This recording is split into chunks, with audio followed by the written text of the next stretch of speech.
Cuando un nuevo objeto anómalo entra en las paredes de la Fundación SCP, la idea es mantenerlo dentro de esas paredes, porque mientras un objeto esté libre, cualquier cosa puede pasar, como es el caso de SCP-1027. Los agentes de la Fundación se encontraron por primera vez con SCP-1027 en 1997 en una isla en Indonesia. Esta isla en particular está escasamente poblada y el gobierno está tratando de evitar que los residentes restantes se vayan. En abril de 1997, un pescador local encontró el cuerpo de un hombre. A juzgar por el estado en que se encontraba, el cuerpo parecía haber estado en el agua varios meses. Le faltaban ojos y oídos. Sin embargo, las pruebas médicas mostraron que había muerto solo unas horas antes de ser descubierto. Esto interesó a los científicos de la Fundación. Hicieron una autopsia y encontraron algo aún más sorprendente. Resultó que faltaba el cerebro y la médula espinal del hombre. Las criaturas marinas podrían haber sido responsables, pero no hubo grietas en el cráneo o la columna vertebral. Era como si todo el sistema nervioso se hubiera desvanecido en el aire. Además, no había ni el más mínimo rastro de materia gris dentro del cráneo. También faltaban nervios importantes que habrían sido visibles a simple vista.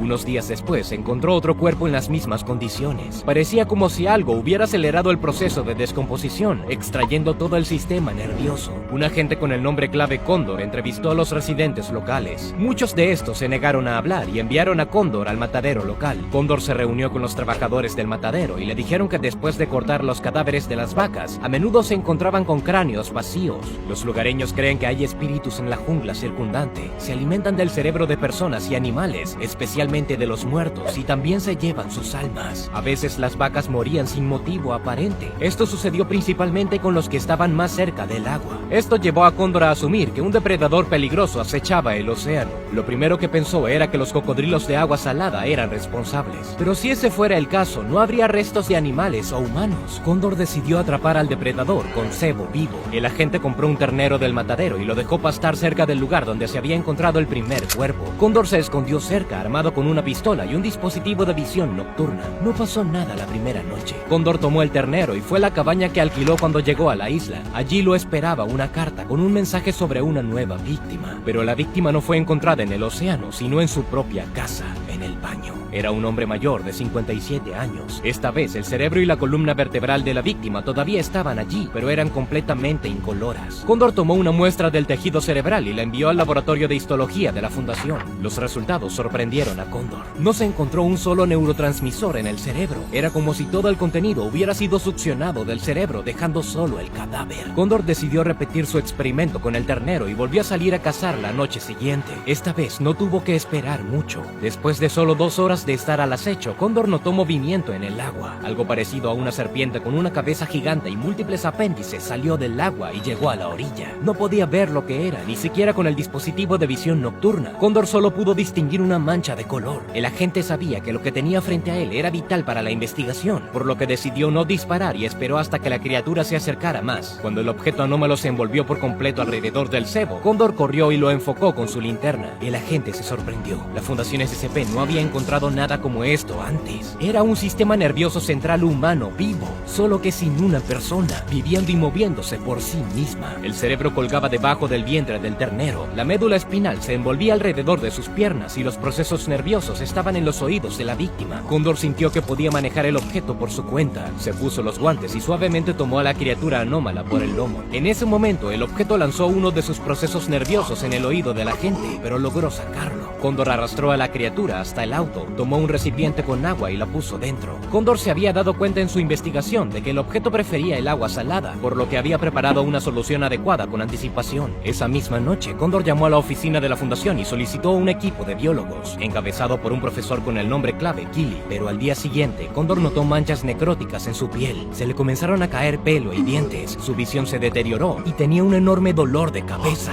Fue entonces cuando se dio cuenta de que había cometido un error de acercarse a la criatura anómala. Cóndor había comenzado a descomponerse vivo. Advirtió al grupo de biólogos que era peligroso y que debían tomar las precauciones necesarias. Entonces comenzó a anotar todo lo que le sucedió durante su viaje a Indonesia. La última oración que escribió fue: los objetos SCP-1027 se forman debido a... Después de eso, el corazón de Cóndor se detuvo. En las horas posteriores a su muerte, su cuerpo tomó la apariencia de alguien que había muerto hace 6 meses y su sistema nervioso merodeaba cerca, tratando de encontrar una salida del área de detención. El equipo de biólogos descubrió los restos de Cóndor y el objeto SCP-1027 recién creado creado en ese estado. La otra criatura que Cóndor había sacado del terreno y encerrado en un contenedor también estaba en la misma habitación. Entonces, por primera vez en la historia, un agente de la Fundación se convirtió en uno de los objetos SCP. Los biólogos que llegaron a la escena llevaban trajes de riesgo biológico de nivel 4, por lo que no corrían ningún peligro. Tomaron los objetos anómalos y enterraron en secreto los restos de Cóndor. A su familia le dijeron que había desaparecido. En el transcurso de una semana, el personal de la Fundación buscó en las aguas circundantes y encontró varios objetos más. La Fundación tiene actualmente 7 especímenes de SCP-1027. Miden entre 1 y 1,5 metros de longitud. Cada uno consta de un sistema nervioso humano completo, desde el cerebro hasta las terminaciones nerviosas periféricas. Además de un sistema nervioso, SCP-1027 tiene ojos y oídos. Es capaz de percibir todas las señales externas, interpretarlas y responder en consecuencia. El intelecto de esta criatura está solo en el nivel de los primates inferiores, pero eso es suficiente para encontrar una víctima y atacarla. Después de que los objetos fueron entregados a la Fundación, 7 personas murieron por descuido a su alrededor. 3 de ellos se convirtieron ellos mismos en objetos anómalos. Así que en el futuro, el servicio de seguridad prohibió a cualquier persona acercarse al objeto sin usar un traje protector de nivel 4. Los objetos en sí están en recipientes llenos de una solución de agua salada. Una vez a la semana, personas especialmente capacitadas alimentan a los especímenes de SCP-1027. Cada objeto consume un cerebro bovino fresco por semana. Los objetos pueden pasar mucho tiempo sin comer, pero es mejor no arriesgarse. Si pasan mucho tiempo sin comer, pueden intentar escapar o atacar al personal de seguridad, pero como se alimenta con regularidad, SCP-1027 es dócil y obediente. Los niveles más altos de agresión se observan en el objeto formado a partir del sistema nervioso del agente Cóndor. Sin embargo, el objeto no tiene recuerdos de su vida pasada. La vida útil de estas criaturas anómalas aún no se ha determinado. Desde su contención solo ha muerto uno por causas desconocidas. La autopsia fue difícil porque la vaina de mielina que rodea los procesos nerviosos era demasiado dura para cortarla. Era 3 veces más espesa que la mielina humana. Este engrosamiento de la vaina de mielina se produce debido a la expansión de las células gliales. Estas son células no neuronales que proporcionan metabolismo y crean mielina para las neuronas. Cubren toda la longitud de las neuronas, asegurando que SCP-1027 prospere incluso fuera del cuerpo humano vivo. Lo único necesario para mantener vivo el sistema nervioso central carnívoro es la extracción de neurotransmisores del cerebro de un mamífero. Los neurotransmisores del tejido cerebral se transfieren a las células de SCP-1027 a través de un proceso similar a la osmosis, que es la permeación molecular espontánea de una solución a través de una membrana. Los transmisores se filtran a través de las delgadas membranas, desde las células de la víctima hasta las del depredador. Cabe señalar que su naturaleza se ve directamente afectada por el estado del cerebro de la víctima en el momento del ataque. Si la víctima tuvo miedo y resistió el ataque, su norepinefrina se transmite al objeto SCP-1027. Esto significa que podría resultar en algo excitable y físicamente activo. Debido a esto, su comida se selecciona cuidadosamente. Las vacas son drogadas con sedantes antes de ser sacrificadas, para asegurar que el SCP-1027 resultante sea amable. En otros casos, como el agente Cóndor y los otros 3 empleados de la Fundación, no bombea los neurotransmisores fuera del cerebro. En cambio, convierte a la víctima en una copia de sí misma.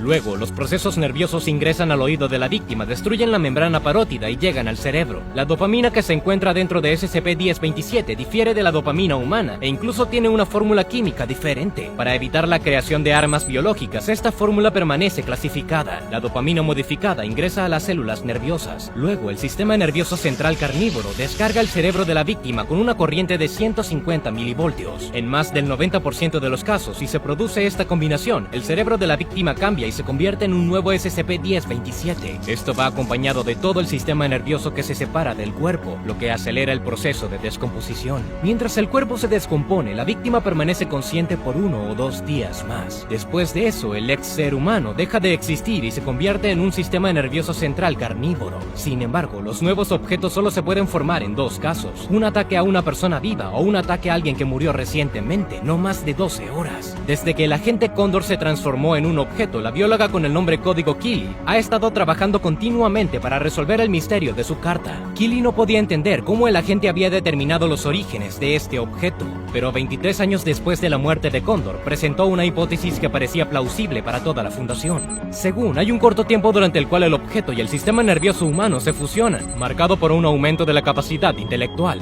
Entonces, Cóndor había resuelto el misterio, pero simplemente no logró escribir sus hallazgos a tiempo. Para llenar los espacios en blanco, Killy estaba dispuesta a sacrificarse, pero la gerencia de la Fundación le prohibió hacerlo, porque su experiencia es demasiado valiosa para ellos. Actualmente la Fundación está buscando a un voluntario. Están ofreciendo $15 millones a la familia de cualquiera que esté dispuesto a morir en busca de la verdad. El proceso de búsqueda búsqueda es muy completo. Una persona debe poseer una capacidad intelectual sobresaliente, un alto umbral de estrés y un sistema nervioso ágil. Todo esto es necesario para que el voluntario tenga tiempo de anotar todos los conocimientos adquiridos, en definitiva, para ser más rápido que Cóndor. Mientras tanto, esta persona tiene que entender que está de acuerdo en morir, de lo contrario, todo el experimento podría fallar. La fundación seleccionó a 4 candidatos, pero todos se retiraron en último minuto. La letra pequeña del acuerdo establece que si el sujeto no logra anotar o dictar toda la información relevante antes de su muerte, entonces su familia solo recibirá el 10% de la compensación prometida. Por eso, la búsqueda aún está en curso.